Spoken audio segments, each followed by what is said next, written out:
Yeah, laying down. I left it in there so it'd be cold. Good evening, everyone. I'm Emily with the Miami University Alumni Association, and we are so excited to have you joining us tonight for one of our favorite traditions, a virtual wine tasting with the legendary Jack Keegan. As we kick off the holiday season, what better way to celebrate than by raising a glass together, even if it's from afar? Though I know many of you already know the man of the hour, Jack Keegan is an instructor emeritus at Miami and has been a part of the university for over 45 years. He taught he still teaches the always popular viticulture and enology course. And for those of you lucky enough to have taken it, I'm sure tonight brings back some fond memories. And for those of you who didn't, tonight is your chance to experience the magic. A quick reminder before I turn it over to Jack, if you are watching live, you can use the Ask a Question button at the bottom of your screen. I will keep an eye on these questions throughout the tasting, so send them my way. Jack will pause between wines, and we will have a chance to ask him those questions. So with that, grab your glass and get ready, and go ahead and take it away, Jack. Great. Thanks, Emily. Hello. Good evening, everyone. It's wonderful to not actually see you, but know that you're out there, and so that really makes me feel good. So that's excellent. So let's see. We'll start tonight. Of course, wines for the holidays or anytime. I mean, it really was. One of the things, of course, you probably noticed was that wines are a little more expensive than we typically done. That's because I had a lot of alums ask me, in fact, for some wines that were maybe a little more expensive, maybe, in fact, a little better. But I think, typically we have good ones, and these, in fact, are very, very nice also with all of that. In fact, when I start, I give you, in fact, the list of all the wines, in fact, that are there. So we'll start with the Schramsberg Blanc de Blanc, and then the Malartic La Gravier, and then the Flower Chardonnay, exactly as you see there, the Domaine Roy Fils, the Dow Vineyards Bodyguard, and then finally the Band of Vintners Cabernet Sauvignon that is there. And so that's what we will do.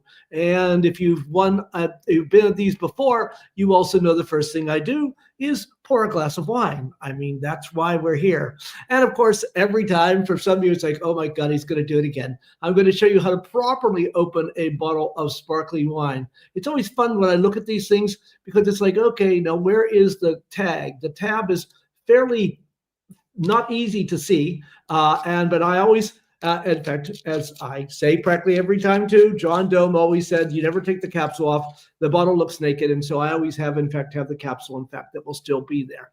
And of course, as I told you, you push down the tab. And of course, you put your non-dominant hand. I'm a left-handed, so I put my right hand on the top and you turn it 6 times every time. E4, 5, 6. And there it is, nice and open. I'll loosen it up. And then, of course, you hold the cork and turn the bottle. And that is, of course, rising up very nicely, actually. And it will hopefully just give you a nice, maybe not my best, but not bad. Not bad at all.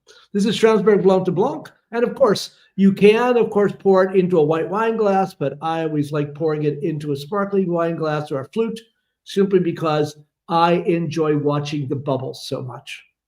So I said it looks like an upside down blizzard. I'll actually give myself a little more too. I mean, look at that. Just absolutely gorgeous. I mean, for nothing else, just in fact, just for the looks, it is in fact so good and so wonderful. As I said, this is in fact a Blanc de Blanc, which of course means white of the whites. And so this wine is 100% Chardonnay. That's one nice thing. You don't have to swirl it a whole lot because, of course, the carbon dioxide will bring, in fact, the aromas up to your nose very easily. And so if you smell this wine, so nice and fresh, has a little bit of that yeastiness, has a little bit of that chalkiness that's there, really nice sort of apples that are also there and pears, really lovely, lovely aroma to this wine. Really quite nice. And of course, if you taste this wine, and by the way, cheers to all of you. Cheers.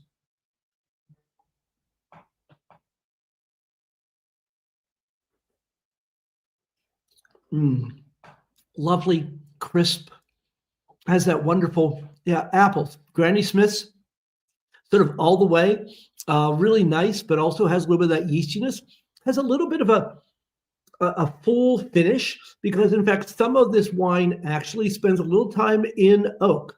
This is of course a vintage, as you probably know. Most champagnes in fact are non-vintage, but they in fact, Schramsberg in fact typically does their sort of their good wines, in fact all their wines in typically in a vintage way, and that's in fact what this vintage is also in there. It's always neat to see too, as I was telling some students just a couple of nights ago, you see how the bubbles come from the exact same spot each time? That's because to form a bubble, you need a flaw in the glass or something that's there that will provide a point source for it. By the way, that's the same, in fact, the way it is with rain and snow. It's the dust that causes the point source that allows for rain and snow to happen. So it really is very much, from, I guess, a physical standpoint, the exact same thing. So you can see, of course, them all rising. The wonderful thing about sparkling wines, and I don't have one with me, I very often do, maybe I'll sort of grab one a bit later, is you can keep sparkling wines. Again, good friends of mine, who are just, wonderful supporters of the university, they in fact told me that they, had left their house and they had done some sparkling wines and had actually been gone for a couple of months, and they had a half full bottle in their refrigerator, and 2 months later or 3 months later it was still perfectly fine. And that's because air is the enemy of wine, and since you're getting nothing but the wonderful, the carbon dioxide coming off of that, you can keep sparkling wines for a long time, a lot longer than you can whites or reds, for that very reason. So if for no other reason, and by the way, I typically get in my wine drawer, there are the stoppers for champagne. See if you can find one. Thanks. I've got someone here who will check for me. With that, let me talk a little bit about this wine, though. Let's see. This, of course, is the entrance, in fact, to Schramsberg. Jacob Schramm was the first person, in fact, and he actually started this in the 1850s. Of course, with Prohibition and everything else that went on, it is, in fact, the Davies family, in fact, has now owned it, I think, for 50 years now. And so it is the Davies family that, in fact, have this in there.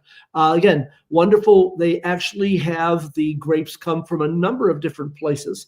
And so it's sort of really interesting, in fact, to see how that works with this. But Anderson Valley, which is a relatively cool area. By the way, sparkling wine grapes are picked when they are not completely ripe. And so because of that, they come, in fact, from the coolest regions of California, or practically any place. And so that's what you're seeing there. Anderson Valley being one of those places, the Sonoma Coast being another one, maybe Carneros could be another one. Also, in fact, so this wine comes, in fact, from several different places that they source it from. Again, you can see, of course, the wine spends 2 years on the lees. As we've talked about before, when you make a sparkling wine, you blend the wine.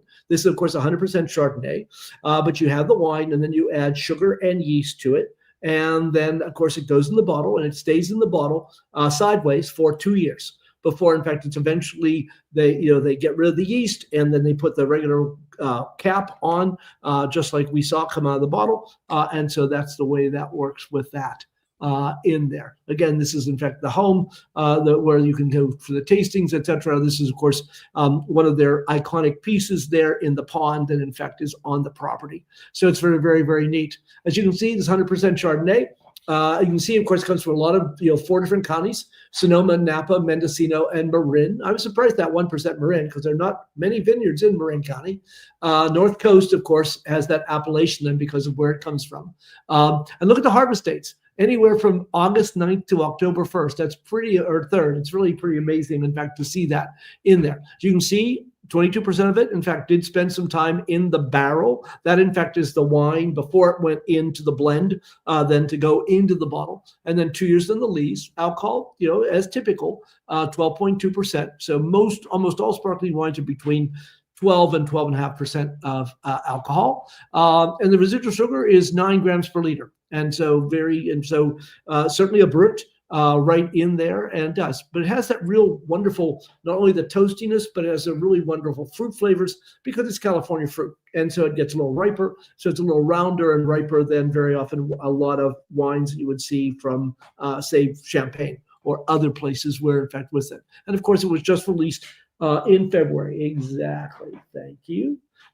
This is what we were talking about. as you can see, it has a thing, and then actually I'll just show you on a regular bottle. So it goes right in the middle, and then this snugly goes around the neck, so that then, of course, it will, and so then you'll have the wine, nicely done with the CO2 staying in there. And trust me, I've used this, and 3 or 4 days later, believe it or not, I actually have had sparkling wine in my refrigerator for 3 or 4 days.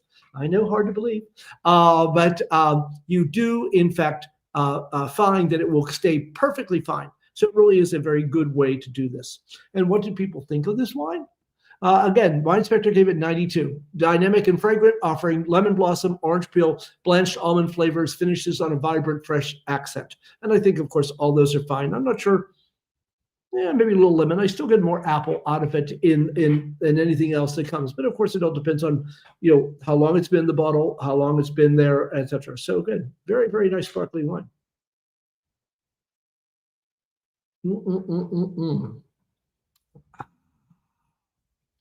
So, by the way, of course, this is in fact about the holiday. And that was one thing. I happened to be in Kroger yesterday. And of course, as many of you know, I ran the greenhouses. In fact, I grew a poinsettia crop the entire time I was at Miami in the greenhouses. And so have actually raised thousands of them. And I was actually pretty shocked. I have never seen a real orange poinsettia before. It was just sort of amazing, in fact, to see it there. And in fact, the one behind it is a really dark purple, and it just has a few white spots on it. So it's really amazing to see what plant breeders do with these various plants. And so this is, in fact, the time of year. Poinsettias are usually, in fact, some of you may remember, again, a long time ago, they used to put poinsettias, in fact, with other plants because they would lose all their leaves right away. Now they're really, really tough plants. It was funny, too. I was at a local garden center, shade makers, and they were talking about the plants, and they were talking about, and they are, in fact, what we call a short day plant, meaning they need a long night. When I started in the greenhouse, I actually had to cover them with a black cloth at 8 o'clock or 5 o'clock every night, and then uncover them at 8 in the morning. But in the time, of course, then that 30 years or so, they bred them, so you don't have to do that at all. They just, in fact, respond to the natural shortening of the days. Now, you can't put the lights on in the middle of the night, otherwise it won't work. But in fact, with a natural thing, it was. Sorry, I got a little carried away. I love plants, and so in fact, the poinsettia was just so neat to see in all of that. A little bit, of course, we always talk about what's happening in the world of wine. I figured I would give you the bad news first. And some people, in fact, hopefully think that, in fact, we've reached the bottom. Other people say maybe we have another year when it comes, in fact, to wine and the number of people that are drinking. It's estimated, in fact, that 20% of the grapes, even in Napa, were not picked this past year. And that California, in fact, in this past year has pulled out 40,000 acres of grapes. Now, most of these, in fact, were in marginal areas anyway. By the way, I just was in a 2-hour seminar also today on Bordeaux from, in fact, the Bordeaux people. And they, in fact, were talking about the same thing. And of course, I'm a Bordeaux certified wine educator. And so they were, encouraging people, of course, to help people, in fact, drink Bordeaux, not surprisingly at all. So the whole moral to the story is you got to drink more wine. Have to help all of these people. And so it really is, in fact, quite an amazing thing to think about it. But maybe some more better news. One, this was the wine of the year. This is Chateau Giscourt. 2022, if my memory serves right. This is a Bordeaux, not tremendously expensive, but it was named the number one wine in the Wine Spectator. They always do this every November, and they just came out, in fact, a few days ago with that. So that was sort of interesting. And they make, I think they made like 14,000 cases of Giscourt, so you could certainly be able to find it. And it's not horribly expensive. By the way, Bordeaux 2025 looks really, really good. Quality is very high. Quantity is relatively low, and they're probably not real upset about that. But in fact, like so many places in Europe, many of you may know, Europe had several heat waves. One time it was 105 in Paris this summer, just crazy. But because of that, the grapes ripen fast. And so a lot of places, I think in Alsace, it was the earliest on record. And so, in fact, climate change is happening. And so you are seeing, in fact, all of this happening. Lots of rain last year. So this, in fact, should be a pretty good vintage in 2025. So that's good to see. Speaking of Napa, and of course, we'll be tapping a couple wines. In fact, by the way, this wine, in fact, is from, the Davy Schramsberg is in Napa. But in fact, friends of mine were just in Napa. And of course, the leaves are still on the vines. And so it's a beautiful time of year. This is, in fact, a picture that they sent me. Or actually, I think I was on Facebook and I stole it. And so you can see, in fact, how beautiful Napa still is at this time of year with this. They missed some of the really devastating rains that hit more in the south of that. I thought this was interesting, too. I show in class, in fact, I've had many times the Spire bottle that, in fact, was thought for a very long time to be the oldest example of liquid wine. And this one, in fact, just came out, as you can see, in 2019. The glass, in fact, was found in excavation. And so this wine was probably made in the 1st century AD. So it is literally almost 2,000 years old. And there is still liquid wine in there. So it's actually thought about the oldest wine ever produced that, in fact, we still know about. So I thought that was fascinating to see also with that. Also, of course, many of you may or may not know, it used to be such a big deal in the 60s and 70s, and that's Beaujolais Nouveau. Nouveau, of course, is the new wine, and so, in fact, it is from 2025. And as I said, 2024 was not such a bad year, but was saying it looks like things are going to be pretty good in a lot of Europe. And so what I thought I would do, actually, is I actually bought a bottle of Nouveau. As you can see there, there's, in fact, good old George Duboeuf. And in fact, I thought, I'm just going to show, and I'm going to taste it, and then I can tell you whether or not maybe you should. By the way, makes really a pretty good Thanksgiving wine because it's nice and fruity and fresh. And we have things like, marshmallow with sweet potatoes and that kind of thing. They're sort of sweet. And this wine typically has a lot of fruit to it. And as I said, this was literally just grapes not 2 months ago. And it comes out always the 3rd Thursday of November. So again, nice dark color. Gee, I mean, for a Nouveau, again, very purple, not surprisingly, but has a really nice, good dark color to it, which is hopeful. And if I swirl and smell this wine, sorry, you can't. Oh, yes. Nouveau, completely. A nice, fresh, it's always funny, banana peel. Nouveaux often have a little bit of the banana peel, lots of fruit, etc. Really, really fresh. So I thought it would be fun for me to try it and tell you because, in fact, this is currently out in the market. Oh, yeah. Nice, fresh. As I said, yeah, very fruity. A lot of banana. There are some tropical fruits.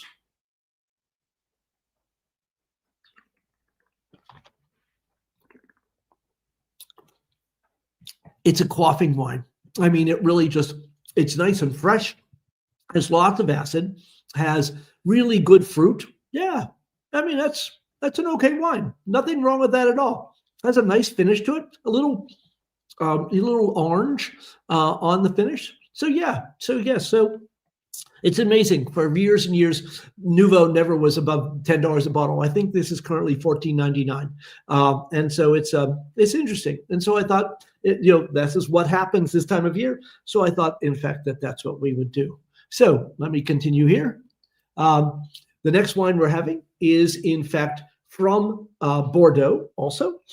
This is, in fact, you can see, this is La Reserve. By the way, it's now called Comte, C-O-M-T-E, Comte de Malartic. They changed the name, I think, with the 2022 vintage.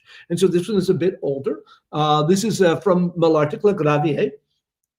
This is a white Bordeaux, so we'll talk a blend. Again, this is a reserve, and I'm actually also getting smart. I pre-opened most of the bottles, so you don't have to deal with me opening bottles at the same time. Actually, I lied.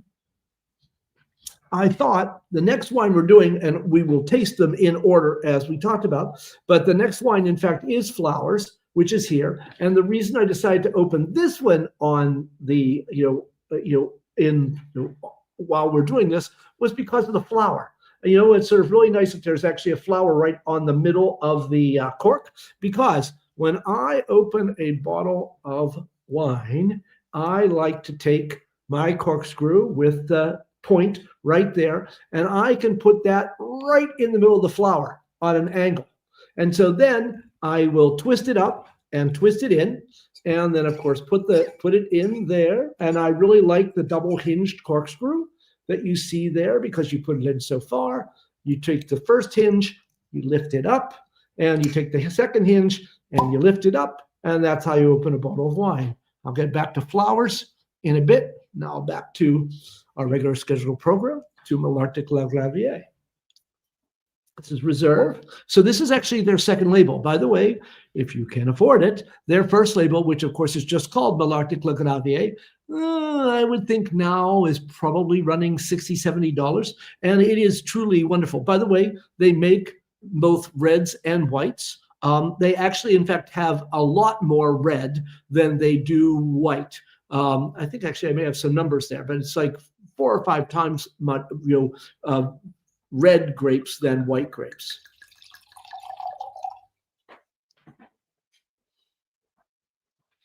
Again, beautiful color, nice and yellow, almost a little greenish hint to that wine. And again, for 2019, if you swirl and smell this wine,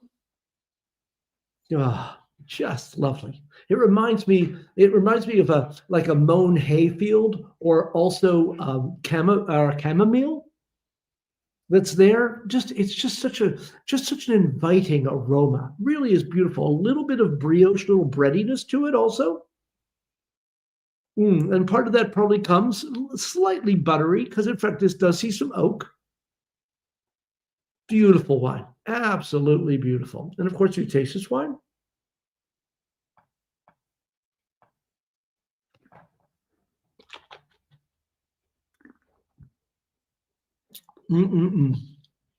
Wonderful acid, wonderful chalky minerality to it. And again, I still get, some nice fruit, almost maybe a little kiwi, but really it's the hay, it's the chamomile, it's that kind of wonderful flavors that are in this wine. It makes a very nice food wine, really is quite lovely by itself. By the way, I apologize. I, of course, woke up in the middle of the night with a little bit of a cold. Luckily, a little bit of a cold, because it's not stopping me from tasting this beautiful wine. I will say, in fact, I have used Malartic La Gravier, typically, or obviously that one in class, and because I really think it is a beautiful example of a white Bordeaux. A little bit more about this wine. Let's see here. Of course, we're talking about Bordeaux, and so it is in that area. And it's interesting, if you look, the black at the top is the Haut-Médoc, and that's in fact almost completely red wine. And then south of the city of Bordeaux is basically that white blop there in the middle. You can see, of course, you see the word below Grave. And the whole area, in fact, for a very long time was called Grave, because Grave means gravel. And so it was this gravelly soil. But in the northern part of Grave, in fact, close to the city, there are 2 small towns. One is called Pessac, and the other one is Léognan. And they basically said, guys, we make better wine than the rest of you. And so, in fact, they carved out a separate appellation, in other words, a name for them. And so this wine, in fact, comes from Pessac-Léognan, and it from where this wine is. And they make both reds and whites in this. By the way, again, I should have maybe added a few things, but I did a 2-hour seminar on Bordeaux today. And it's really interesting, they're obviously looking for market share. They obviously are trying to appeal to young people. They are, in fact, making more rosés and real light fruity reds, for just early drinking, not the typical Bordeaux you think about. Up in the Médoc, also, there's a number of people who are now making white wine. And so there's a whole new name, in fact, of Médoc Blanc, white Médoc, which in fact was never around before. So it's interesting to see how, even though Bordeaux is an ancient place, the first, one of the first places to really, make wine very seriously, they are in fact changing a lot. They've also been ripping out vines. So this is in fact where this wine comes from. It comes from Pessac-Léognan in there. You know, it's a simple little place, but we call it home. This, in fact, is the chateau with the wonderful grounds, in fact, around there. And I thought it had an interesting, again, obviously a beautiful, beautiful cellar. And that's, of course, the fermentation tanks that are there at Malartic-le-Gravier. Of course, the vineyards, relatively flat in Pessac. That are there. But in fact, they talk about, you can see, in fact, the limestone soils and, of course, picking, in fact, mostly by hand, in fact, at this place with this. Always interesting. I always find it interesting with the names and the history. In fact, this was named, as you can see, from Count Hippolyte de Mares de Malartic. In fact, it was, in fact, just called La Gravier for many, many years. And in fact, he was an admiral. And in fact, you will see his ship, in fact, is on the label of this. And of course, this was the 1800s, about 1850. It was sold. And so the next people, in fact, put his name into La Gravier. And so that's why it's now Malartic-le Gravier, named for him, and of course the name of the original place with this. And they kept it for 140 years. For a short time, it belonged to a champagne house. But then the Bonnet family bought it in 1990, and in fact have added to it and have done a tremendous amount of work. They keep some, I think, from Belgium, and obviously had made money in other things, but loved Bordeaux wines. And so that's where it is. And this is, in fact, what you often see, you know, in Bordeaux as things change hands, etc. What did people think of that? Again, geez, I may have to take off my glasses to read this. I don't have a lot of light here. Suckling gave it a 93 and 94. As you can see, really nice tension, dried lemons, hints of apples, white peaches, long and flavorful. And it says, in fact, I thought I had that too. 87% Sauvignon Blancs, 27%, 19%, 81 and 19 Semillon. This is really small for some reason on my thing today. White flowers and grape aromas, elegance. Again, decanter gave it 92. The next person gave it 92. And you can see some of the differences. Perfect. Oh, look at that. I can see. And then the salty taste, of course, and it does have a little bit of that salinity to that. Enters the palate. He says, again, there's chamomile, grapefruit peel, white peach after bottle aging. And they say, of course, you know, again, the drinking window 2023 to 2030. So this is something, in fact, you could certainly drink for a number of years. It's great. I can take off my glasses and see better. Otherwise, I'm going to put my head up for my bifocals in the way that works. So yeah, so it really is quite a neat wine, quite lovely wine in there. So yeah, really nice. Any questions, Emily, or should I continue on?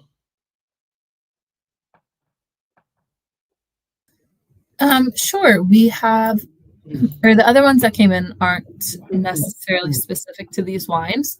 Sure. But this first one that did come in is somebody said that I'm very fond of Mary Taylor's White Bordeaux. Any comment on this wine? On whose White Bordeaux? Mary Taylor's. Mary Taylor? I don't know that wine. Hey, there we go. That's something you'll have to try. Maybe. Yeah. And I will tell you, in fact, very flat out. In fact, actually, I'm glad you asked this question, or because there are so many good white Bordeaux's out there. And because everyone thinks, oh, Bordeaux's red, you know, and so you can find, there are a few ones that are very expensive, you know, in fact, I think of Smith Lafitte and some other ones, but so many, you can really find a lot of these wines in the $15 range. And some of them are very heavy on the Sauvignon Blanc. And other ones will have more Semillon. Typically, if there's more Semillon in the blend, they will be a little bit firmer, a little bit rounder, etc. You know, those Sauvignon Blanc, of course, tends to be fairly acidic, etc., and straightforward. They will also add a little bit of muscadel to the wine. Muscadel is, in fact, used basically because it has a really bright, flavorful aroma, a really nice flower aroma. So they may only add 3%, 5%, etc. But really, in fact, you can find some really nice wines. And trust me, so many that are very nice. And not to mention, and of course, another reason I like Malartic-le Gravier so much is because I go up typically every January to the Union de Grand Vin de Bordeaux. It's the big Bordeaux tasting. And so people come in from Bordeaux. In fact, I almost feel sorry for them because they're in New York one day, Chicago the next day, LA the next day. I mean, they're just like nonstop when they're here. But the woman, Veronique from Bonnet, who in fact is one of the people who runs it, is just absolutely lovely. So many of the people are, but she is always, I'm always very pleased to see her when I'm there, because she really is just a wonderful person and really fun to talk to. And so, in fact, as so many people are, I'm going to show you a little bit of things about my recent trip to Burgundy, but the whole thing is about wine is so many of these are made by families, and in fact, often multi-generational, and they have such a passion for what they do that it just makes it really, really fun, in my opinion. So that's what we're going to do. So let's see what else we have here. Oh, yes, Burgundy. As I said, sort of a good lead into this. I was just lucky enough through the Napa Valley Wine Academy to do a deep dive for 5 days in Burgundy. And it was just absolutely amazing. I had some wonderful chances and some wonderful experiences. And in fact, again, learned a lot more about the region in there. And of course, went to some vineyards. Let me stop right here. Burgundy is expensive. There is no question about it. Even though, in fact, we stopped at one cooperative, and in fact, some of the wines were less than 10 euros, which would be $10 or $12 in American, that were just absolutely delicious. I had another Pinot Noir that again was like nothing. I mean, not expensive at all, and just so wonderful. It was just sort of amazing. So they are out there. The problem is, of course, between the tariffs and everything else, the prices certainly go up. It was also interesting. Burgundy is about the only place that they really, because it's so relatively small and the wines are expensive, they really weren't so worried like the rest of the wine world is. They've always managed to sell out, and they, in fact, basically are still selling out.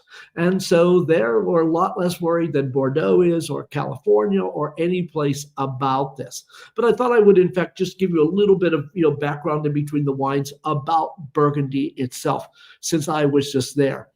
This, in fact, if you see the, put the slide, thank you. This, in fact, is, as in Bordeaux, they've got this, what is called the City of Wine.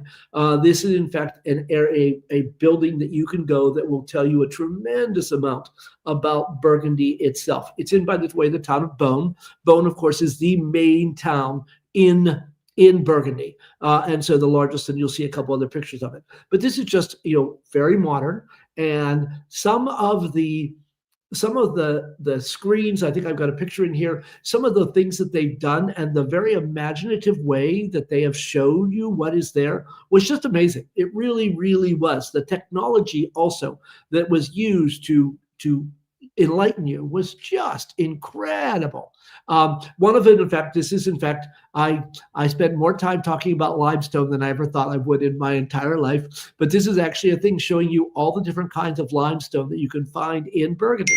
Some of them are very soft, some of them are very good for buildings, some of them are not, etc. And I really did, in fact, learn a tremendous amount. One thing you'll notice, actually, I'll show you a picture. In fact, in there. Oh yes, in fact, they had this one big screen, probably about 4 foot by 10. And you can just run your hand and you can go up and down. You can, in fact, make things bigger. You can find the information by clicking on it, what was there. What was also interesting, I showed you all that limestone. You see that green area in the center of that? That, in fact, is a quarry. There are, in fact, a number of old quarries that are, in fact, in Burgundy that, of course, are no longer used, but, in fact, obviously not a place then for doing it. The other thing, too, well, in fact, actually, maybe the next picture. So, yes, this is, in fact, an extremely famous part of Burgundy. This is the hill at Corton. And, in fact, it both has reds and whites. It's Corton if it's red, and that's what we're looking at. Around the corner, and you'll see another picture, is what's called Corton Charlemagne. Supposedly, Charlemagne, from what the stories say, his wife was tired of seeing his beard stained red all the time. And so she asked the monks if they would plant white grapes. By the way, there are basically 2 grapes in Burgundy. If you drink a red Burgundy, you are drinking Pinot Noir. If you're drinking a white Burgundy, you are drinking Chardonnay. Now, they do have a 3rd grape called a Ligoté, but typically it'll be on the label and nowhere near as much as those 2. They are the royalty of Burgundy. By the way, you see the woods on the top? And in fact, we were actually on a hill, actually looking at it. And I think actually the next picture shows you this. Oh, actually, that was interesting too. The church that I was standing next to when I took this picture, the previous picture, was actually, many of you know that there is in fact a pilgrimage that goes to Santiago de Compostela. Many people do this. In fact, I think 500,000 people did it last year, where they walk through northern Spain. But many of these places, of course, started in various parts of France and various parts of Europe. And so typically when you see the scallop shell, and this in fact was a place where people would start on their way to see where St. James, Santiago, is in fact is buried. So I thought that was neat to see also. Again, families. This in fact is the winemaker at one of the wineries that we're at, and they were very proud. This is in fact their family tree, and he is in fact the 6th generation of the family that in fact has been making wine at this place. So you see a lot of that, in fact, certainly in Europe, but certainly especially in Burgundy, of all of that.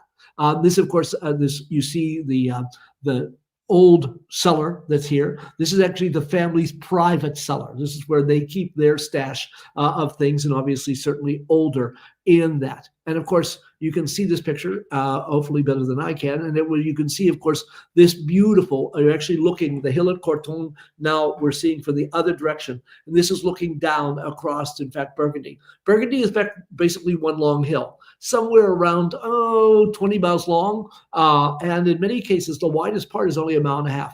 Some of them are only a few hundred yards wide. Why? Because at the top of the hill, you have woods, because in fact it's stone. It's just rock. You can't grow anything in it. And so it's the middle of the hill is the best part. And then by the time you get to the flat, they grow potatoes. And so it's really sort of an amazing place to see. And again, you can be in one place at the bottom of the hill, and maybe you'll get $20 for that wine. You cross the street, and maybe you'll get $70 for that wine. You cross the next street, and we're talking not even 100 yards. You may get $150 or $200 for that wine. And so it's just amazing how complicated it is to, in fact, to sort of put your head around. But it really is, it certainly is worthwhile, and certainly is fun, in fact, to do. So again, a little bit about Burgundy, and I'll show you a few other ones too as we go along. So the next wine. I thought the next wine we would have, in fact, we're back off to California. And it's sort of a little special, in fact, for Miamians, because when I did a wine, taking a group of Miamians, in fact, to Sonoma, we went to Flowers. So again, I've already opened that. And so you can see, of course, nice golden color to this wine. Really very, in fact, very, very nice. And if you swirl and smell this wine, oh, so lovely. And I'll be honest, I like Chardonnays. In fact, of course, white Burgundies, as I mentioned, are Chardonnays. But and there are a lot of California Chardonnays. In fact, some, that I like, but I would say it's not probably the first wine I go to. But this one certainly could change anybody's mind. It really has, again, wonderful fruit that is there. Pears, I think, is what I get out of it, sort of on the first sniff. Also, in fact, I think there's, in fact, a little bit of oak that is in this wine, not surprisingly, because it is a Chardonnay. But bright, fresh, just a beautiful nose. A little almond. And again, if you taste this wine,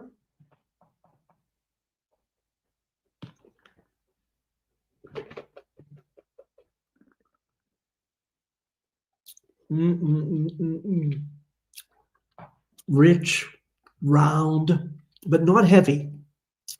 Just has just a wonderful, that overtop, sort of floral aroma with that nice fruit, the acid that's there. Certainly there's a little bit of oak expression in that wine too, especially in the finish. Would make a wonderful food wine, makes a wonderful drinking wine. It really is quite, quite, quite lovely.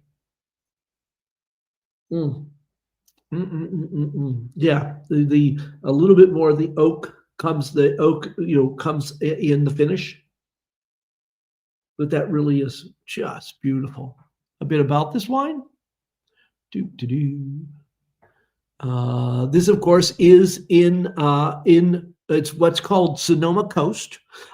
It's really interesting. And of course, this is another good example of climate change. Sonoma Coast, in fact, Sonoma Coast didn't even exist probably 20 years ago. And then, of course, it was a very large area. It's not completely on the coast because to the south, there's what's called the Petaluma Gap that also allows the cool air to be. This is, in fact, the from a temperature standpoint, the coolest part of Sonoma. And that's because it does get the direct influence. And trust me, 10 years ago even, people said there's no way you could, in fact, have vineyards, close to the ocean. And now, in fact, there are vineyards very, very close to the ocean, as I said, as the climate continues to change. And of course, they keep breaking up the Sonoma Coast into Fort Ross Seaview up in the north, Petaluma Gap to the south. There's a whole bunch of subsections now of Sonoma Coast.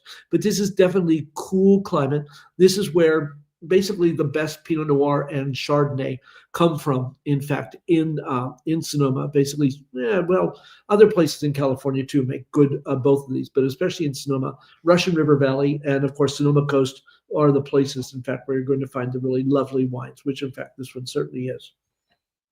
And again, this, of course, is the entrance. Lucky enough to be there. So that's, in fact, our welcome to flowers that are there. It's an absolutely beautiful place. Really lovely. They do a wonderful job with their tastings that are there. It's also very nicely landscaped and with a lot of things, in fact, to see. Wonderful trees, etc. on the whole place. And, of course, this is looking out at Mount St. Helena to the north. Or Mount St. Helens, excuse me, and of course you see all the vineyards in this very nice and cool area that are there. This, in fact, those were the pictures from the winery. These are the pictures from the vineyard. And in fact, this is very much in the Sonoma Coast and not really very far from, in fact, the Pacific Ocean, the perfect cool climate to grow the Chardonnay grapes. No question about that at all. Again, winemaking, on that, you can see, of course, the dates that it was done, and then fermentation, 100% native yeast, and so they don't add other yeast to that. They only add their own. I'm going to make it easier again myself. 80%, in fact, was in fact, barrels, 20% in stainless steel tank, and then, of course, of the barrels, 100% French oak, but only 18% of it was new. So, in fact, you get you get the roundness, but you don't get a lot of the oak flavor, in fact, from the older barrels in there. Native malolactic, so in fact they do soften up that wine in there, and of course it's 100% Chardonnay and alcohol 13.5%. Just really a beautiful wine. And what did they think of it?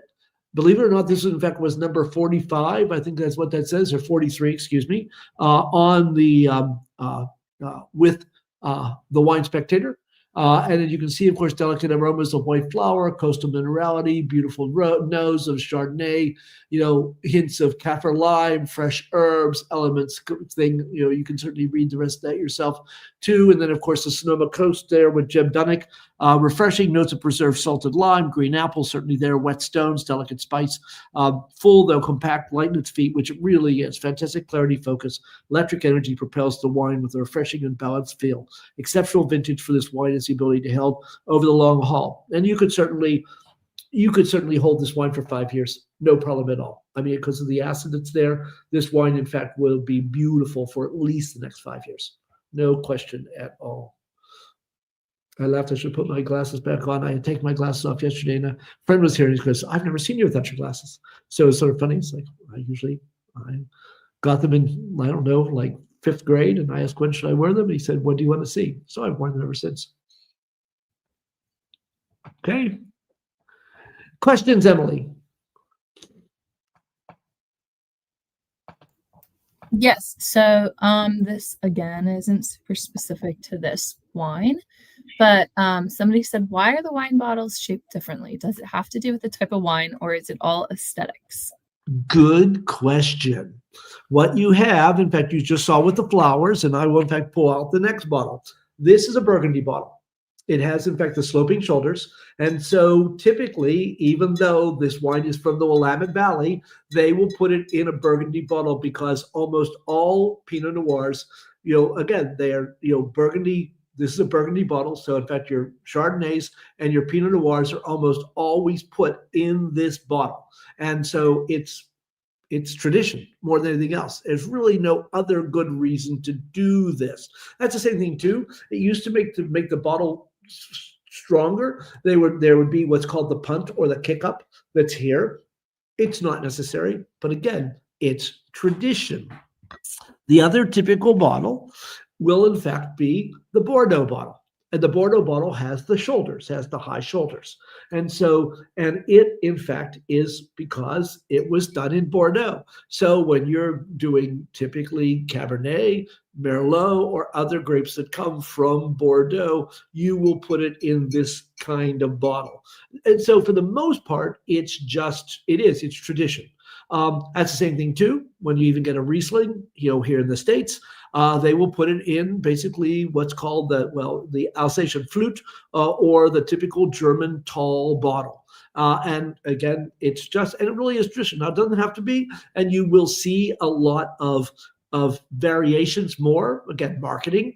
But for the most part, this is in fact how it all works in there. And of course, champagne is in a bottle in that case because it's under 6 atmospheres of pressure, and so it has to be a thicker bottle, in fact, because of the pressure, in fact, that's under there. But that's a good question, and so that's why you have the different bottles that you will see of the wines everywhere. Okay? Perfect. Thank you. Sure.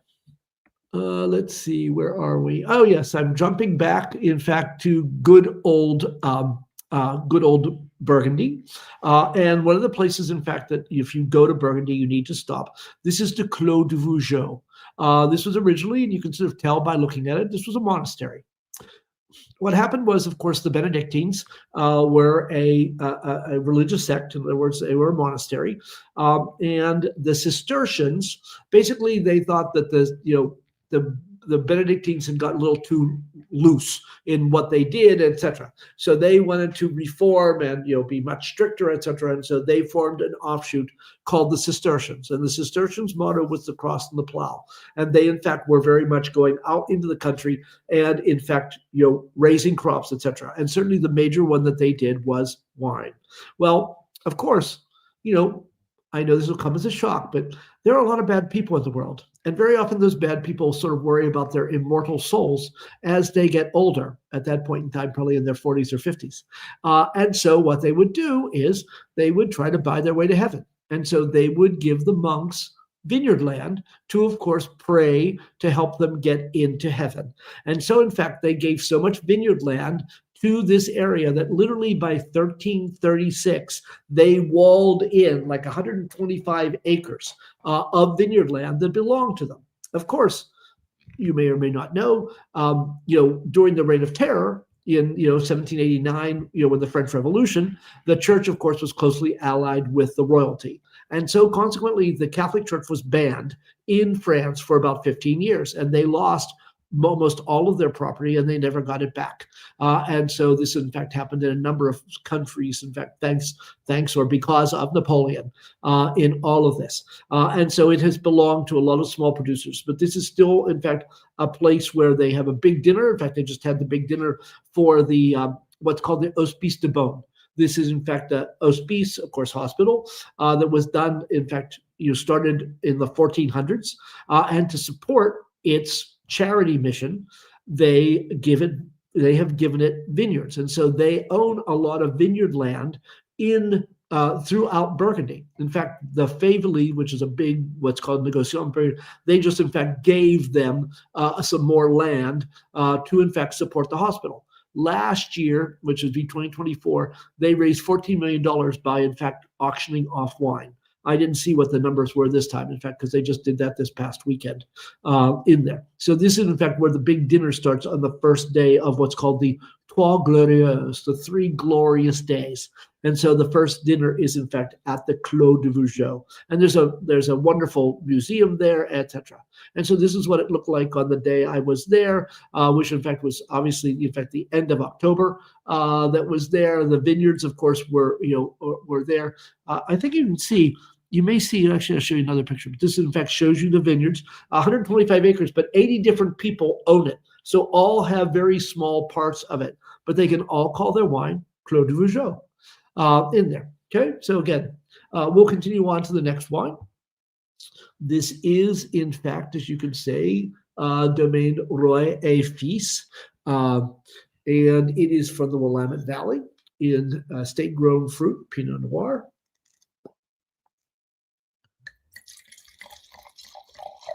By the way, you can see, of course, because it is, in fact, a Pinot Noir, it is in a Burgundy bottle. And so, and by the way, just because I have them, and so I thought I might as well use it, this is called a Burgundy balloon. And so, in fact, it is thought to be really good for Pinot Noirs and Burgundies, in fact, with this. So if you swirl, and look at that beautiful color. Oh, sheesh. And swell that wine, it is just classic Pinot Noir. That wonderful fruit, cherries, a little bit of orange, a little bit of forest floor. Just beautiful. Just beautiful. And of course, if you taste this wine,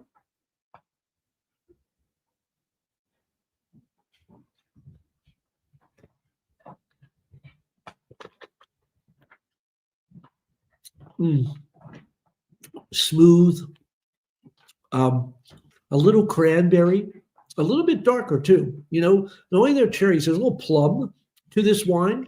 Certainly some nice spiciness also in this wine that is really very, very nice. This is a beautiful wine. Really is. So classic. Has a little bit more weight than a lot of Pinot Noirs that I have. But again, because it's got good acid, it's very nicely balanced so that it really is just beautiful. And again, a beautiful food wine. Pinot Noirs go with so many things. You could certainly have it at Thanksgiving. It certainly goes with salmon. I think this wine has enough weight. You could certainly even do this with filet. I'm not sure, maybe the sort of heavier things are off the grill, maybe not so much. But boy, Pinot is just one of those wines that just is a wonderful, wonderful food wine. So nice.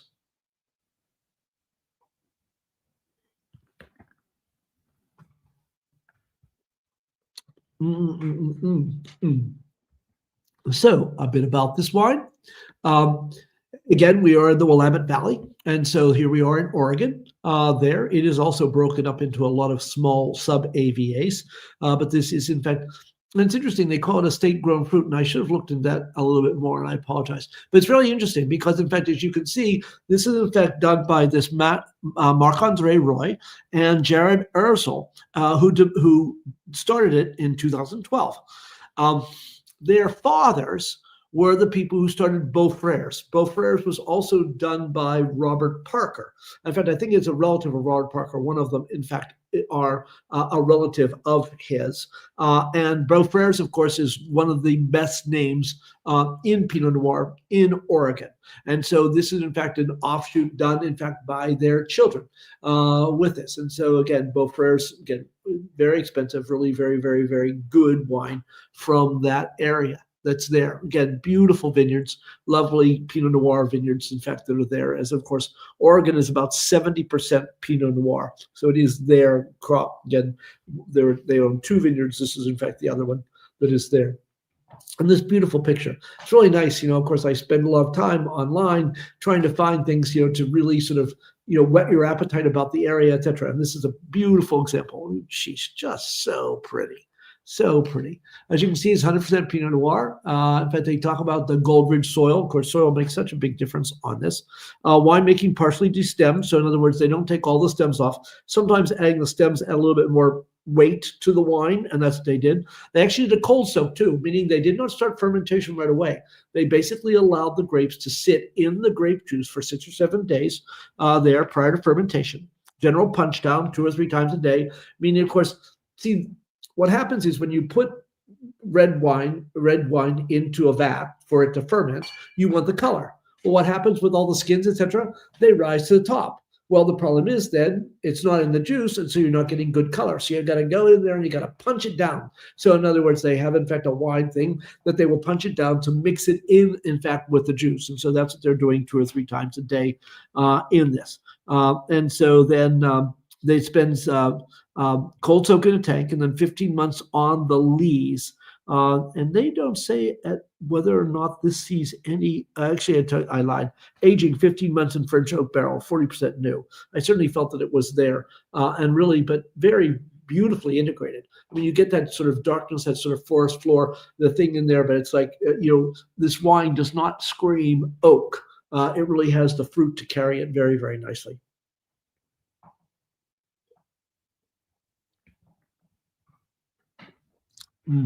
Beautiful wine. Beautiful, beautiful wine. And what did people think of it? Again, Suckling gave that 93. Bright, lifted, fresh red fruit aromas, wild strawberries, confit cherry, rose petals. I could see citrus peel, a little bit of orange there, I thought too. Palate's medium body with fine grain tannins and bright acidity, finishing with an earthy undertone, which is certainly there. Well balanced and pure, drink or hold. So very, very nice. Nice wine in all of that. Okay. So I thought I would give you we're going to jump back to France.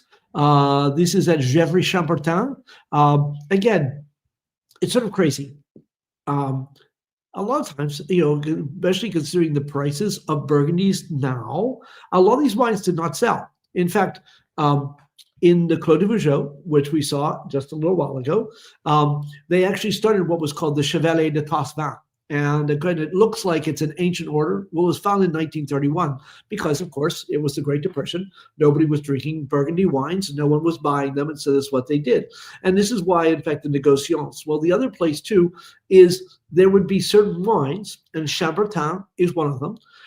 That's, in fact, means Father Burton's field. Champ is field. Bertin was his name. And it was, in fact, very famous. So, but the other wines of Gevrey, which is the name of the town, weren't.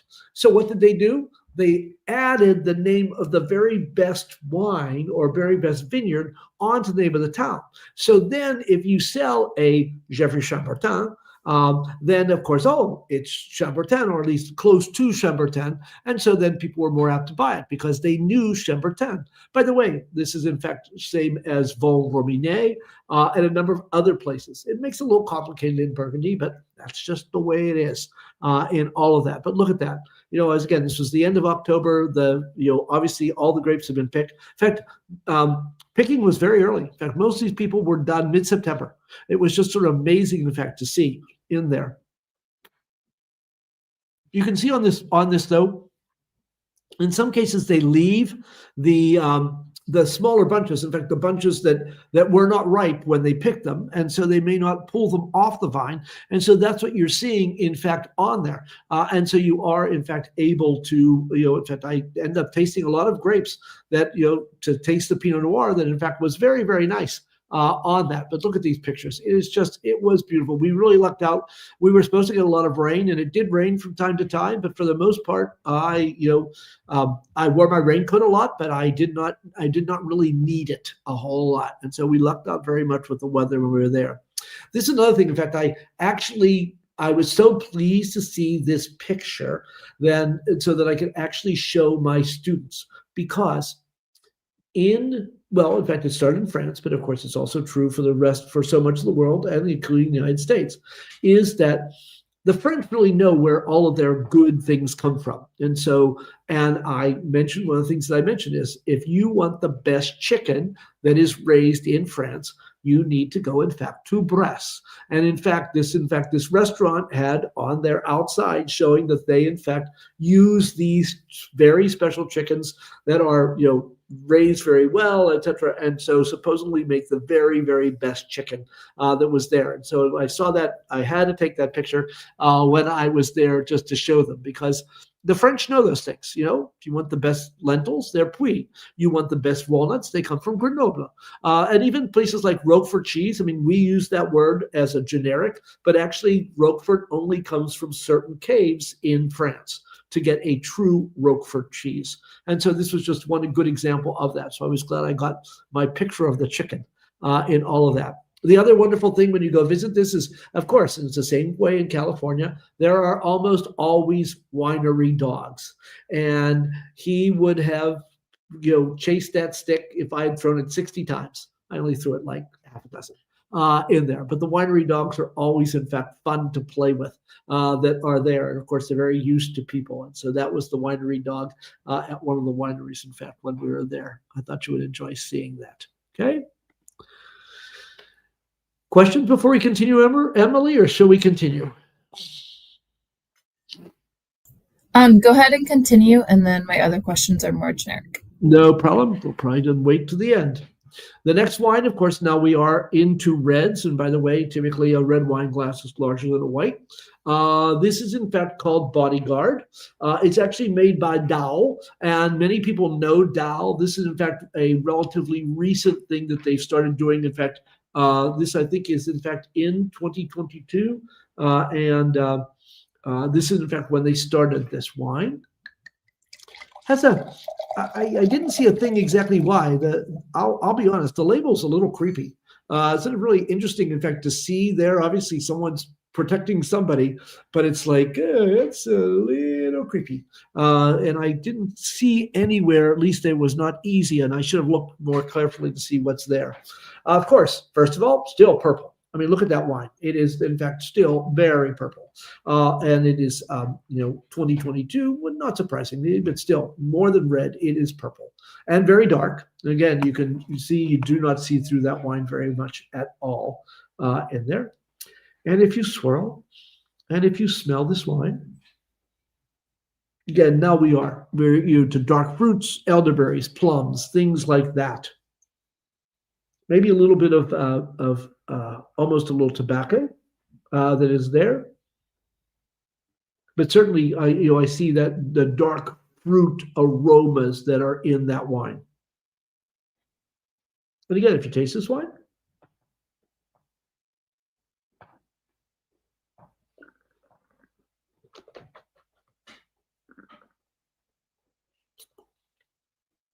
fruit, tremendous amount of fruit.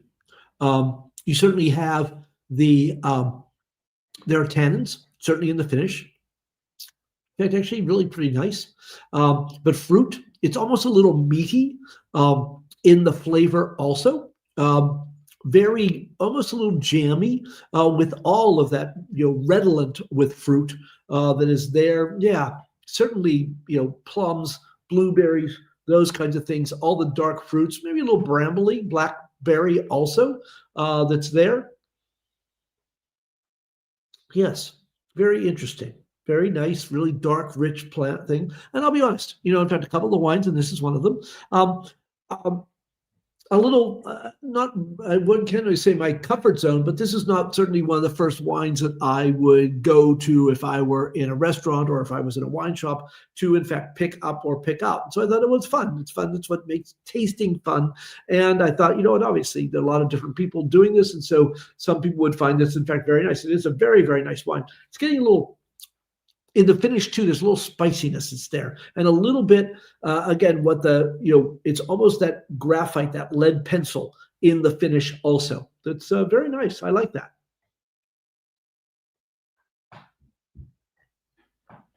Some things about this wine. Bing. As you can see, we are in Paso Robles. And Paso Robles is, in fact, one of the areas, in fact, that's continuing because it's relatively new and it's actually continuing to expand in this. And of course, it's a little further south and it's a little bit warmer area. And so this is why you're getting, in fact, all of these kinds of red grapes, in fact, that are in Paso that you will often find in there. Again, a beautiful place. I would love to know how they got all of those contrails above the place to be, so wonderful. I don't know if they added them later or not in there, but again, a very, very nice tasting room that is there. Beautiful. I mean, this entrance with those trees, how lovely. And of course, look at all those vineyards sprawled out on those hillsides. Just really, really lovely. Again, another really great view of that hills with all of that. So it's really sort of amazing, in fact, to see. So quite neat for it to be there. So really, really very, very neat in there. So that's sort of neat. Again, can I do this? Oh yeah, look at that. I can actually now see. I'm stupid in there. So that's helpful. Yep. Aging. Again, 18, this is a blend. Interesting play of grapes you don't know. This is 66% Petit Verdot. Petit Verdot is a Bordeaux grape. It is probably maybe 2 or 3% of the grapes that are grown in Bordeaux, but it's usually used, in fact, as a blender. They're actually planting more of it because it likes the warmer temperatures. And so consequently, with climate change, there's more of that in Bordeaux that's there. But then also interesting, 28% Petit Syrah. Petit Syrah is actually, again, it's one of its parents is the regular Syrah, and the other one is a French, wine grape called Durif. You don't really probably ever hear of it, but that in fact is it, but fairly popular in California. And then 6% Cab, probably give it a little bit of backbone to it. But 18%, look at that, in 35% new French oak, which in fact is there, but the fruit carries it so well that you almost don't even notice it. 35% new American, which tends to be a lot more aromatic, and then 30% new French oak in all of that. And so this is a very interesting blend. Obviously a fair amount of alcohol, 14.6%. So pretty amazing, in fact, in all of that. And what did anyone think of it? 93, in fact, from the wine enthusiast. Toasted pecan, I can see where sort of nuttiness, but certainly baked blackberry and cardamom aromas make the smoothing nose. Palate is toasty as well with espresso bean, blackberry, and pepper flavors. Really, in fact, a very, very nice red wine. Really quite lovely. And not very heavy, which is really good. It has good acidity, has good fruit. Very nice.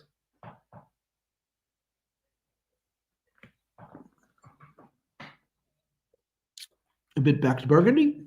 Again, what you are looking at right there, of course, you see Romanée-Conti. This is probably some of the most expensive land on the planet. It is probably thought that if anyone were to sell, it's sort of interesting because, again, and the grapes do, if you try to buy a La Romanée or a Romanée-Conti wine, you will probably spend at least $3,000 or more per bottle. Extremely expensive, of course, and not obviously very big. And so it's a question of supply and demand. But these wines are typically wonderful. In there, in fact, and very few owners in this area. And of course, they're never going to sell, but they very often say they can be $4 million an acre. And of course, you'd have to own them for a long time to get your return on that kind of investment. But of course, it's the name more than anything else. And in fact, a number of places, obviously companies that have a tremendous amount of money, in fact, have bought some of these places. Like LVMH, Louis Vuitton, Moet Hennessy, is owned by Bernard Arnault, who is a multi-billionaire. And so they bought 17 acres in Burgundy, I think, last year. So it's amazing to see. So this is truly some of the most expensive vineyard land ever, anywhere in the planet. It was nice. I probably will never get a chance to taste the wines, but at least I got a chance to taste the grapes. They would have the grapes, and of course, these are the secondary things, and so I got to taste the Pinot Noir. In fact, they were really very, very nice. You see, too, a little bit of botrytis. You see a little rot that's in there, too, but of course, this is the end of October. So, of course, you're going to see that because, of course, the rain has already come. So that's what you see on there, but that's what you're looking at. You're looking, in fact, at some of the most expensive vineyard land. And look at that. There it is, top of the hill. It's woods. And there's some places too that are not, done. And so it's just sort of amazing in there. This is Richebourg. Richebourg is another one owned, in fact, I think it's a monopole owned only by one owner, and decent size, around 15 acres, if I remember rightly. And this is all Pinot Noir and all extremely good and extremely expensive. But that's Burgundy in all of its various ways. This is the group I was with. In fact, there's a cross that was put up there a long time ago, right in front of it. And so that, in fact, was the very small group that I went with, in fact, to Burgundy. So I thought that would be fun to see for that. Okay.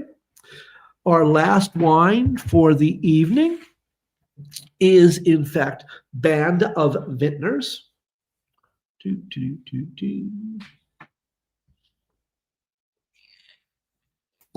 Really quick, Jack, as you're opening this, somebody wrote in and said, I was only able to find the Cabernet Sauvignon from this vineyard? Is it 100% Cab grape? Probably, of the band of vintners. I believe it's from the wine before. Oh, okay. That you just did. And I would have to look. The problem ends up being, and I will be honest, in fact, that actually brings up something because, in fact, this is one of the things. As you can see, this is 2019, and we'll talk a little bit about this winery. Well, and I just, there was not even a contact sheet. When I look, often. Again, there's no reason for you to know this, but often when you start looking for wines, and if you want to know the what's in the wine exactly, you look for the text sheet. And often they will have a place, in fact, for either press or for the business. In other words, people who are in the wine business. And so I, of course, go looking for those things. And unfortunately, I don't have a whole lot about this wine simply because they did not have a text sheet for the 19. In fact, it only went back to like 2022. I have no idea. And I didn't have a contact thing that I could send them to see if they would write me back before I did this tasting to find out exactly what the grapes are in this. I am sure for this wine that it is probably about 9. Well, actually, I think I at least have the grapes, but I do not have how long it's been in oak, etc. But we'll talk about that in there. So that's, in fact, the problem. And you can sometimes find the text sheets for them if you do look online. But trust me, having done this many times, sometimes it can be a real crapshoot. There is certainly no question about it. So with this wine, again, obviously, it's Cabernet. It's dark. Ugh, this glass isn't as clean as I like it to be either. And you can see, in fact, how dark it is. Very, very typical. And even for 2019, it still has a good red color to it. This wine, in fact, is perfectly fine from there. This is also, by the way, from Napa. And if you swirl and smell this wine, it's Cab. It's dark. It really does have, in fact, some of that, again, that graphite that's there. A little coffee, a little espresso is certainly there. In there, yeah, in fact, you certainly get those darker aromas, some dark fruit, but really those other things that are going on. Some of that by 19, again, only 7 years old or 6 years old, a little bit of those secondary compounds. Yeah, a little toasty also.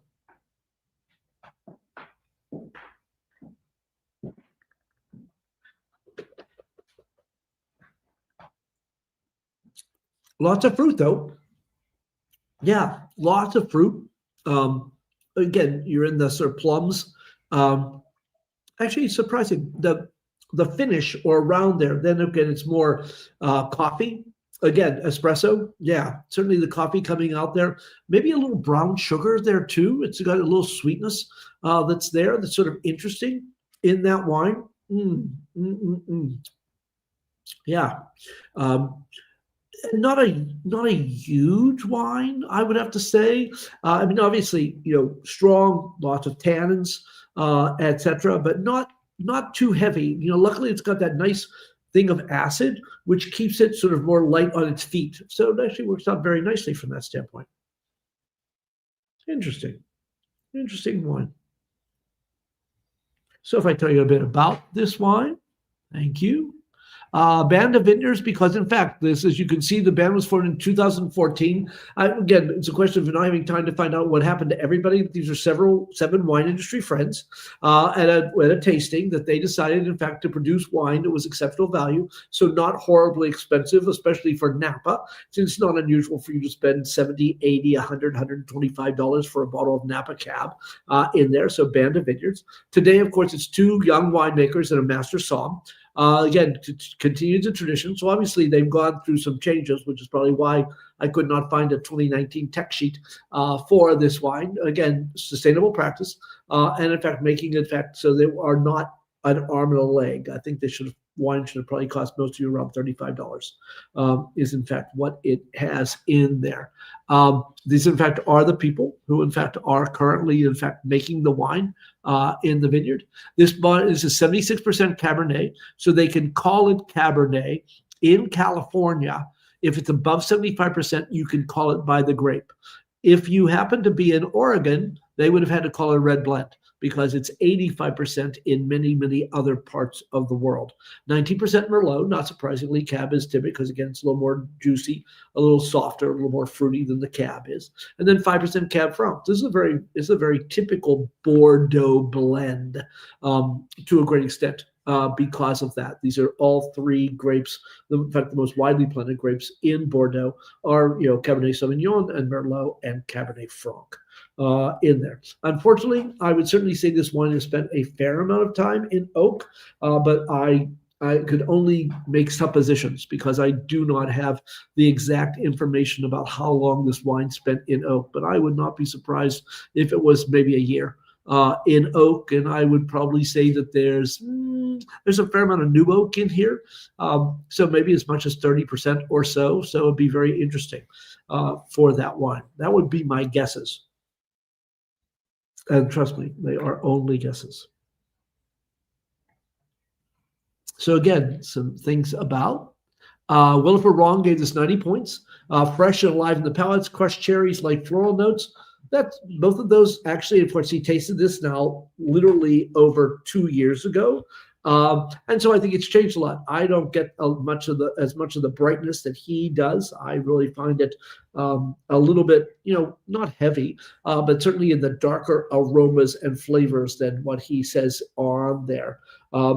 Served with apple-scented roast loaf, that might be interesting to try, but you could certainly do this, in fact, with I see them with mushrooms and with beef, lamb, and those kinds of things. I think it would be very, very nice with in all of that. Okay.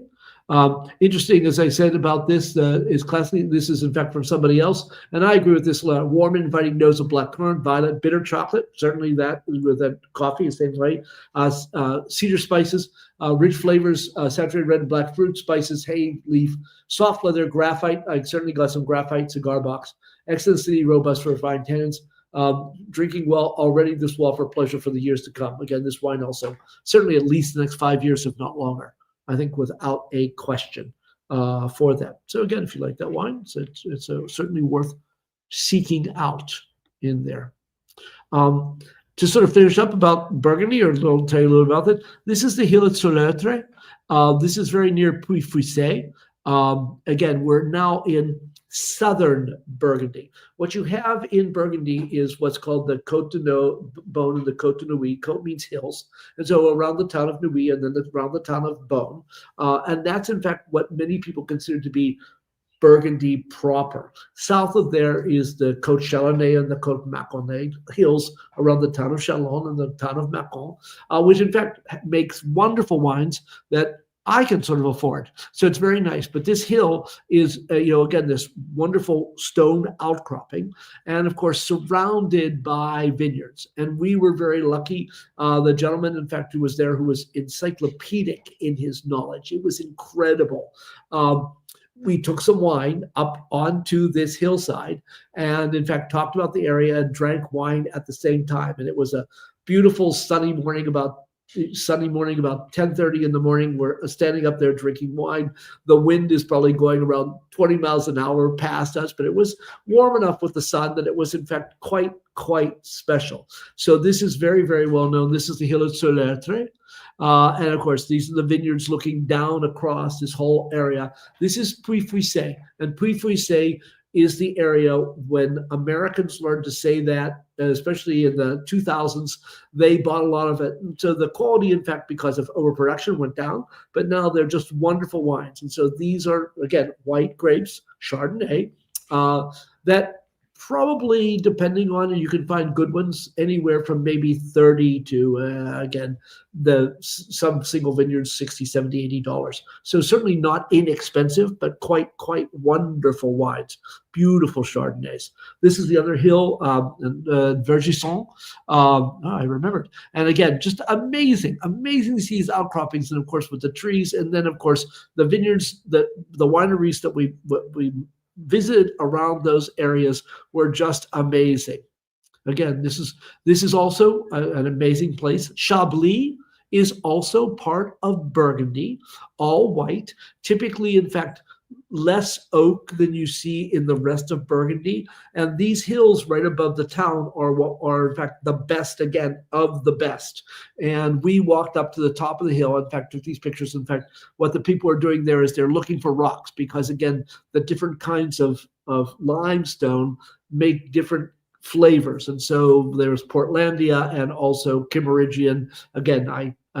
I learned a lot about, some of them I already knew, but certainly a lot of stuff about limestone and how it makes a difference in the quality of the wine and what the wine tastes like. It really, geology plays such a huge role.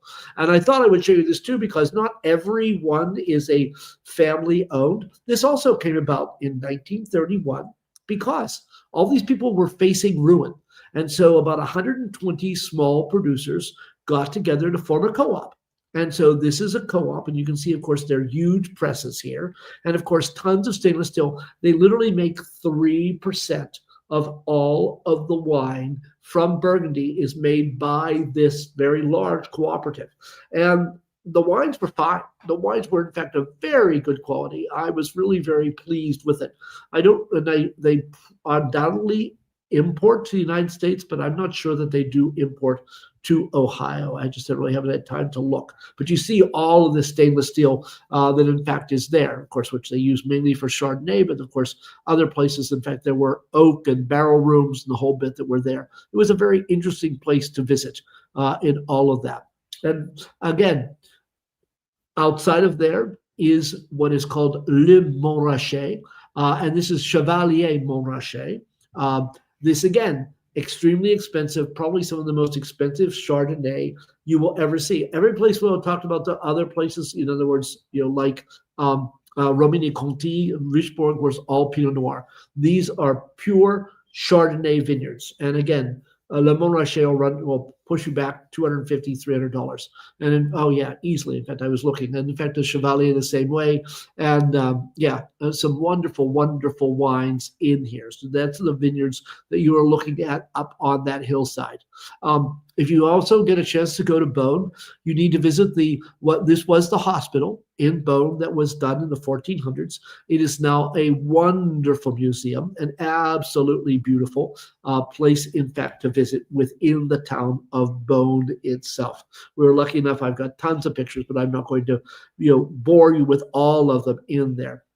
Also, I will tell you, if you go to Paris, this was, in fact, one of my former students actually met the woman who became his wife, just in fact last May, in this place. This is called the Red Baron, or Le Baron Rouge.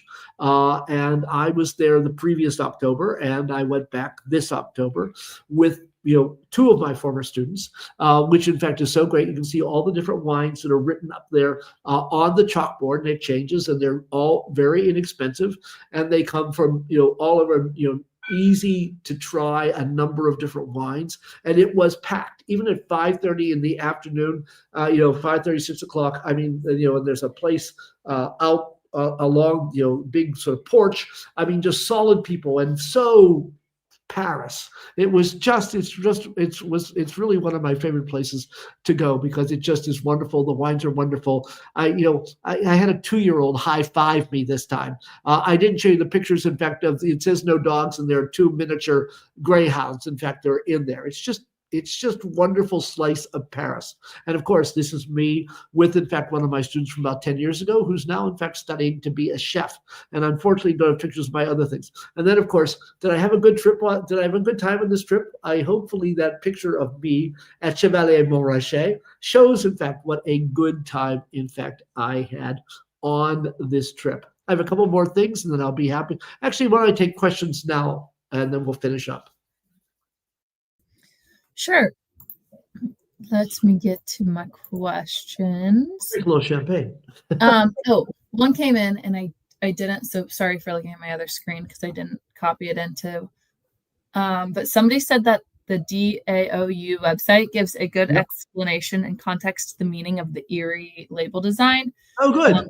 Interesting family history, fleeing from the Lebanese Civil War, and a mother leading the sons to safety in France. So there was a little bit of a follow-up to that. Oh, that's excellent. Thank you. Yeah, of course. Okay, so 2 questions. Here we go.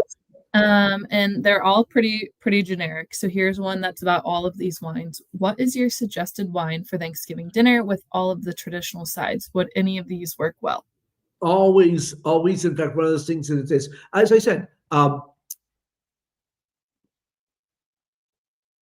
you could certainly do the Chardonnay. No question. The flowers, because in fact it does have a little bit of that sweetness. It would certainly go with the turkey, would certainly go with a lot of the sides that we typically have that I think would be wonderful. You could certainly do the Pinot Noir. Again, Pinot is such a nice food-friendly wine. It also has good fruit to it, and not a whole lot of tannins.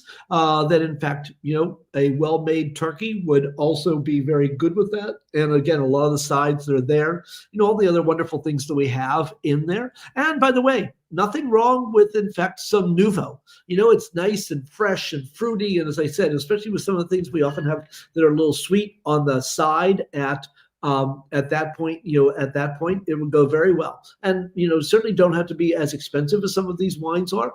But I think there's, I would stay in, not very oaky Chardonnays. I would stay with Pinot Noirs. And certainly you could even do other Beaujolais, a little better. Cru Beaujolais would go well.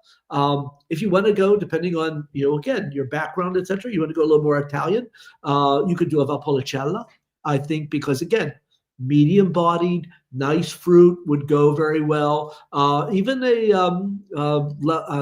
Montepulciano d'Abruzzo, not very expensive, nice fruit, etc. So there's lots of. I tend not to be very much. Oh no, you have to have this with the various things. I think that any of those wines have a good chance of tasting very nicely with dinner. Mm-hmm. Perfect. Thank you. All right, let's see what we got here.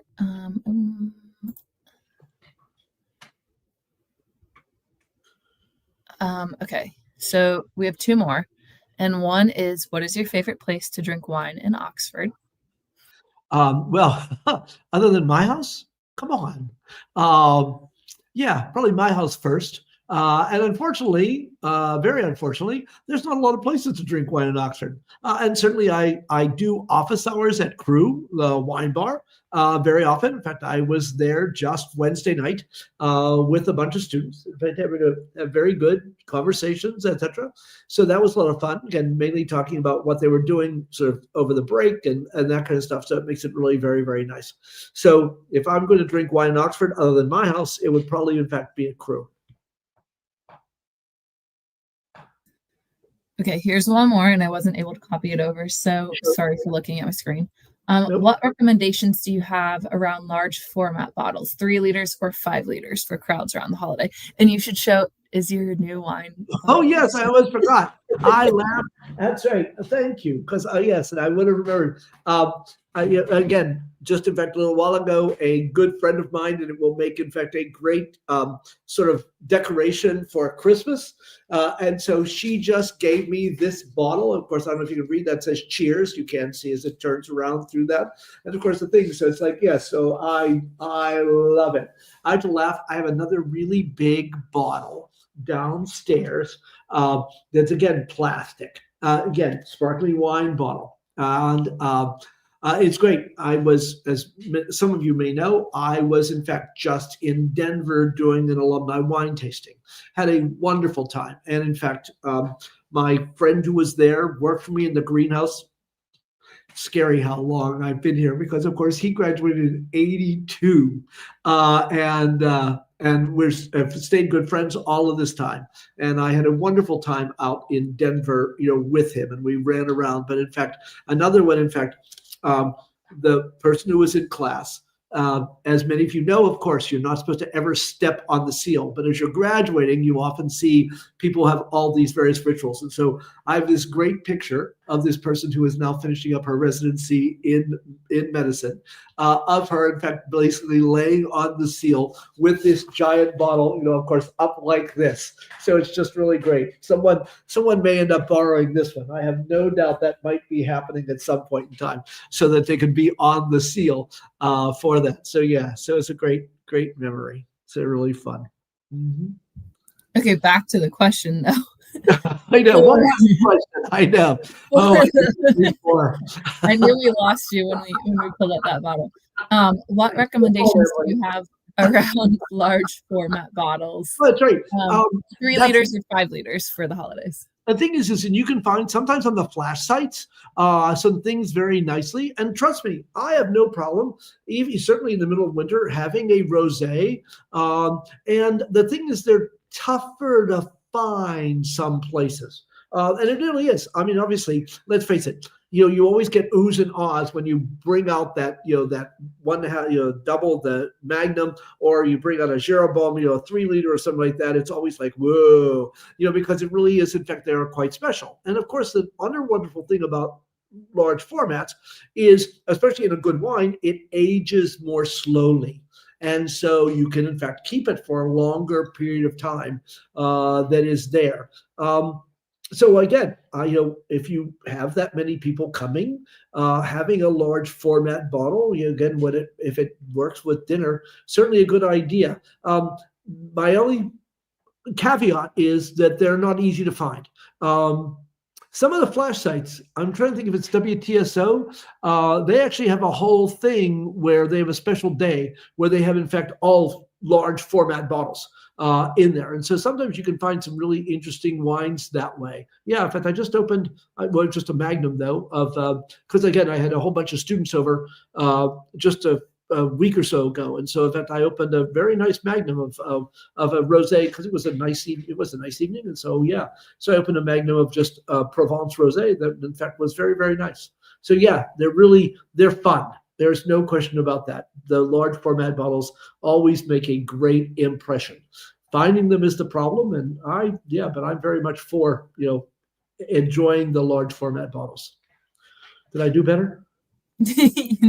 Both were great answers. Okay, so we have 2 more questions. One is about yourself. I'm going to save that for last, but this one is: I've made a cranberry wine a family tradition. Should I stop? Oh no! The whole thing is, I mean, it's so much fun. In fact, it's funny. Just a couple of weeks ago, one of my students brought in that their family had made wine, and so of course, he was poo-pooing a lot more. Though all of my students thought that it tasted like salsa. I wasn't quite sure thing, but I guess maybe because of the sort of pepperiness that was there. But they all thought that it was a wine that tasted like salsa. Again, but if it's family that gets together, or if you do it, in fact, as a group or whatever, And the thing is I've really had some very nice fruit wines. I've had some wonderful pear wines. I've had some nice raspberry wines. It's like, no, I mean, they are what they are, and can sometimes be just wonderful. And so, yeah, no, I'd keep making it. There's a cranberry wine that Cooper's Hawk has. I'm not really very well versed in wines, but I do like Cooper's Hawk. I brought one time, and I can't remember if you tried it or not, but I think you did, and you liked it, that chocolate one. But they have a cranberry one that's very good, and I like that. Okay, last question is, well, it's not really a question, but I hope Jack can share a bit about his life and hopes for the future. He is so inspiring to spend time with. Thank you. That's quite... So if you would like to share a bit about your life and hopes for the future? Well, I mean, for one thing, I guess it's fairly obvious I enjoy teaching, and I enjoy, and even though, of course, like with everyone in a job, sometimes the university drives me completely crazy. I know you're being shocked by that, but I do, and certainly as long as I keep my health. The thing is the students are wonderful. It's just so much fun interacting with them. It's so much fun having them over to the house. It's just so much fun, hearing about their lives and, in fact, their aspirations and where they want to go and what they want to do. And then the best fun is then seeing what they've done and where they've gone and all of that. I mean, I currently have a student who, in fact, is working at Flaneur in, up in Oregon, and hopefully will be in New Zealand, in the spring for their harvest. Again, yes, I probably said way too many times, the fine winemaker, basically the reserve winemaker at Stoller, is of course one of my former students. Another one of my students is now the head winemaker at a place in Napa, etc. And so it's really fun to see where the students end up. And so that's what makes it satisfying. There's just absolutely no question about that. It makes it fun. It really, really does. And as long as I can do it and I can remember things, I will probably continue. I will probably continue. I have a couple more things, in fact, then I'll stop all that crap. This is, of course, that picture. I thought it was interesting too. In fact, again, with wine, about some Christmas traditions and everything. And so I thought this is one thing I did not really know about, but as you can see, this is für Zangenbowle.